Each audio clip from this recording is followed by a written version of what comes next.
Okay, let's jump right into this explainer. We're going to unpack what is honestly a massive leap from traditional web editors to Google's next-gen AI-first platform. It's called Antigravity.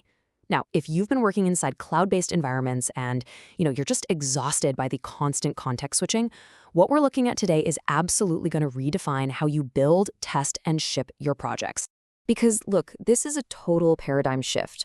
We're moving away from that basic traditional code view you might be used to in Firebase Studio and heading straight into a local environment where AI natively formats, tests, and actually implements tasks right there on your machine. We're not just talking about a smarter autocomplete anymore, not even close.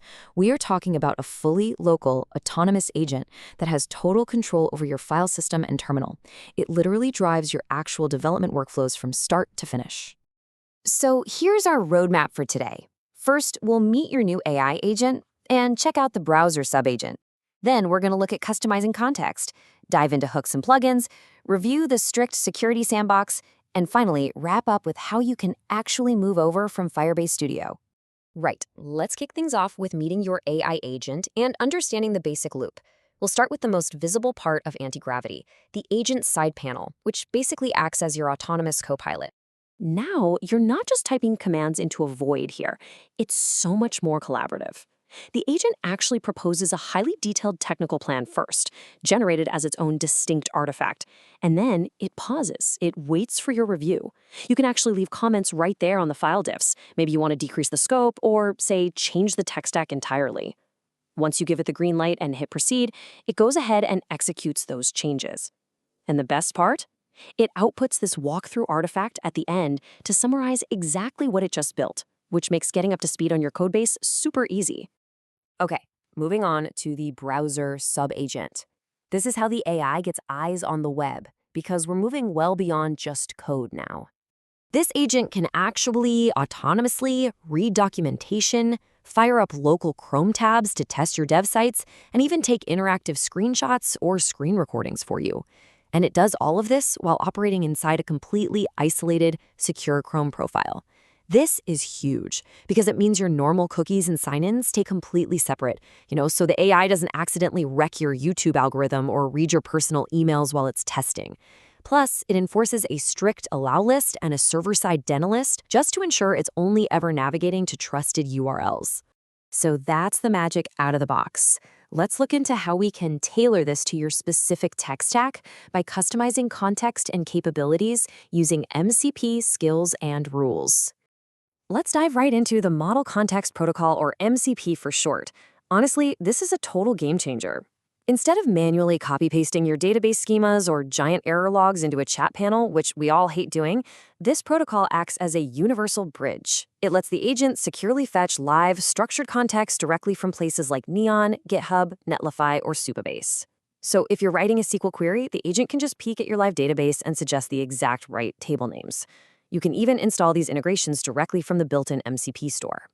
And alongside MCP, you can equip your agent with what are called skills. These are essentially reusable packages of knowledge, basically folders with a skill.md file inside. What's really brilliant about this setup is that it uses progressive disclosure. That means the agent automatically discovers the skill based on its description, but it only reads the full markdown file when it decides those specific project conventions are actually relevant to whatever task you're doing. It's a fantastic way to keep the agent's context super clean and focused. But, and this is absolutely crucial, keep this specific constraint in mind: 12,000. That is the strict character limit for your rules and workflows markdown files. Now, you'd use rules to define manual, always on, or file-specific constraints, whereas workflows are for guiding the agent through repetitive, step-by-step processes, like, say, responding to PR comments or deploying a service. Just make sure you keep those markdown files strictly under that 12,000 character limit. All right, let's peel back another layer. We're looking at hooks and plugins next, which give you some seriously advanced extensibility. Think of plugins as your ultimate organizational tool. They are namespace bundles that let you group skills, rules, MCP servers, and hooks all into one single package. You can just drop a plugin folder right at your workspace root if you want it to be project-specific, or you can load it globally, and Antigravity will just automatically load all those bundled capabilities at once. It really is an incredibly clean way to manage complex extensions without making a mess. And speaking of under-the-hood control, You have a massive amount of it here. With hooks, which are just configured in a simple hooks.json file, you can automatically trigger custom safety gates, run your project's linters, or even capture diagnostics smack in the middle of the agent's workflow. It takes in data via standard input and spits out its decisions via standard output. Just take a look at the sheer precision you get here. You can literally use regex matchers to run a bash script right before the agent even tries to use a specific tool. Like, let's say it tries to use run_command to execute some tests. A pre-tool use hook can intercept that, run a script, and dynamically return an allow, deny, or even an ask command to gate the tool's execution on the fly. It's that granular. Which naturally brings us to security and sandbox controls. This is probably the most vital part of our explainer today. Because, let's be real, you're probably thinking right now, is it actually safe to let an AI loose on my terminal and file system? It's totally fair.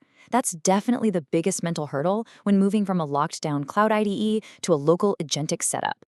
Well, by enabling strict mode, anti-gravity clamps down hard.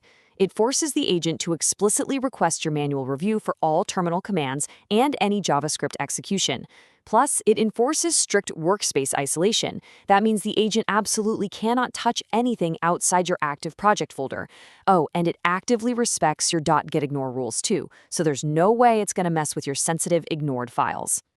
And if you want to go even deeper into the safety side of things, there's terminal sandboxing. When you turn this on, it uses actual kernel-level isolation. We're talking macOS seatbelt or Linux NSGL. This ensures that even if by some fluke a highly destructive command is generated, it simply cannot modify your broader system files. It is hard blocked at the operating system level. You can even completely sever its network access independently if you want to be extra safe. Okay. Final section, moving from Firebase Studio. So now that we understand the interface, the deep customizations, and the safety guardrails, how do existing users actually make the jump? Well, the new workflow is surprisingly seamless. You just click Move Now in your old Firebase Studio workspace, extract it locally, and once you open it in Antigravity, you literally just prompt the Gemini Flash model with @fbs-2-ag-export. The agent handles the entire project transformation for you. To test things out, you just use the standard Run and Debug menu, and when you're ready to go live, just type Publish My App into the chat, and the agent will deploy it using Firebase CLI best practices. And for the teams out there looking to scale this up across a whole organization, Antigravity is entirely enterprise-ready. It integrates directly into the Gemini Enterprise Agent platform. What that means is it connects right into your existing Google Cloud environment. It satisfies strict data residency requirements, allows for virtual private cloud or VPC, service controls to secure your network boundaries, and it ties right into your existing Google Cloud project billing and baseline quotas. We have explored some massive capabilities in this AI-first IDE today, from progressive skills and MCP bridges all the way down to kernel-level sandboxing. So the only question left for you is this: what are you going to build next now that your local environment is this powerful? Thanks so much for joining this explainer, and have a blast setting up your new autonomous workspace.